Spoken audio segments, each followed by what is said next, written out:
Hi friends, నమస్తే. Welcome back to Geetha Ranjith KK channel. ఇలాంటి carry bags అనేవి ఇంట్లో ఉంటాయి కదా.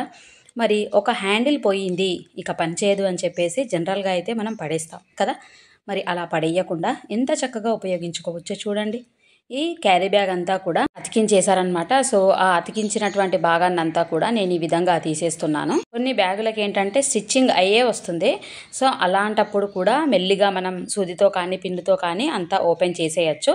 స్టిక్ అయి ఉన్న పార్ట్ అంతా ఓపెన్ చేసిన తర్వాత ఈ విధంగా ఉందన్నమాట. సో చూడడానికి అయితే మంచి ఫ్లవర్స్తో బ్యూటిఫుల్గా ఉంది కదా. అలాగే ఉపయోగించకుండా పక్కకు పడేసేటువంటి ఇంకో క్లాత్ బ్యాగ్ను కూడా తీసుకోండి అనమాట. లోపల వేయడానికి ఇది ఉపయోగపడుతుంది. మరి ఇవి రెండు కూడా సేమ్ మెజర్మెంట్తో ఉండేలా చూసుకోవాలి. వీటితో పాటే ఇంట్లో వేస్ట్గా ఉన్నటువంటి ఏదైనా డిజైన్ క్లాత్ ఉంటే అది కూడా తీసుకోండి అనమాట. ఎందుకంటే రెండు వైపులా డిజైన్ అనేది అందంగా కనిపిస్తుంది. ఈ క్లాత్ ముందు రెండు షీట్ల కంటే కొంచెం పెద్దగా ఉండేలా చూసుకోండి. ఫస్ట్ మనం తీసుకున్న డిజైన్ క్లాత్ ను ఇలా పరుచుకోవాలి. ఆ క్లాత్ పైన లైనింగ్ కోసం తీసుకున్నటువంటి క్యారీ బ్యాగ్ ను వీడియోలో చూపిస్తున్నట్లుగా సెట్ చేసి ఎక్స్ట్రాగా ఉన్నటువంటి క్లాత్ నంతా కూడా ఇలా వీడియోలో నేను ఎలా ఫోల్డ్ చేసి స్టిచ్చింగ్ చేస్తున్నానో అదే విధంగా మీరు ఫోల్డ్ చేసి స్టిచ్చింగ్ చేయండి.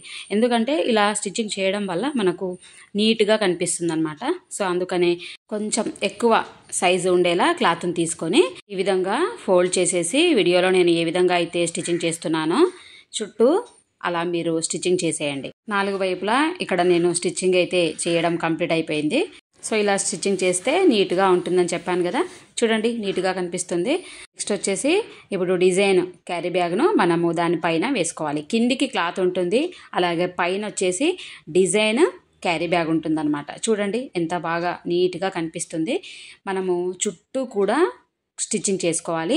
మనకు చివర్లు ఎక్కువ తక్కువ అనిపిస్తే గనక మీరు సైడ్స్ కట్ చేసుకోండి. కొద్దిగా ఎక్కువ తక్కువ అలా వస్తుంటుంది. అంతా కూడా ఈక్వల్గా కట్ చేసుకుంటే నీట్గా కనిపిస్తుంది.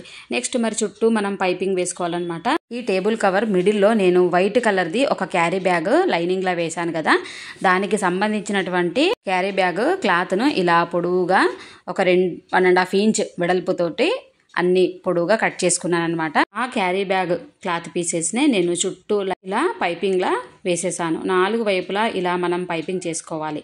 చూడండి ఫ్రెండ్స్, ఎంత నీట్గా బ్యూటిఫుల్గా ఉండే టేబుల్ కవర్ అయితే రెడీ అయిపోయింది కదా. ఇదేంటంటే అడ్వాంటేజ్ 2 సైడ్స్ వేసుకోవచ్చు. మనకి ఇంట్రెస్ట్ ఉన్నప్పుడు ఇలా క్లాత్ సైడ్ వేసుకోవచ్చు, లేదంటే కవర్ సైడ్ అయినా వేసుకోవచ్చు. ఇలా 2 సైడ్స్ మనం యూస్ చేసుకునేలాగా స్టిచ్చింగ్ చేసుకోవడానికి నేను డిజైన్ ఉన్న క్లాత్ తీసుకోమని చెప్పాను అనమాట. మరి స్టిచ్చింగ్ చేసిన ఈ కవర్ని నేను ఓవెన్ పైన వేసుకున్నాను, లేదా టేబుల్ పైన వేసుకోవచ్చు, లేదంటే మీరు కింద మ్యాట్ లాగా ఉపయోగించుకోవచ్చు. అంటే ఇంకా కొంచెం పెద్దగా మీరు ఇలాగే కవర్ కుట్టుకున్నారనుకోండి, డైనింగ్ టేబుల్ మీద వేసినా కూడా చాలా బ్యూటిఫుల్గా ఉంటుంది. చూసారు కదా, పడేసే ఒక క్యారీ బ్యాగ్ను ఇంత చక్కగా మనం ఉపయోగించుకోవచ్చో. ఏ వస్తువైనా కొద్దిగా ఆలోచిస్తే చాలు, దాన్ని మంచి రూపకల్పన అయితే చేయొచ్చు. మీ అందరికీ నచ్చినట్లయితే ఎలా ఉందో కామెంట్ చేయండి. మరొక బ్యూటిఫుల్ అండ్ యూస్ఫుల్ వీడియోతో మళ్ళీ కలుద్దాం. Bye, have a nice day. మీ గీతా రంజిత్ కేకే.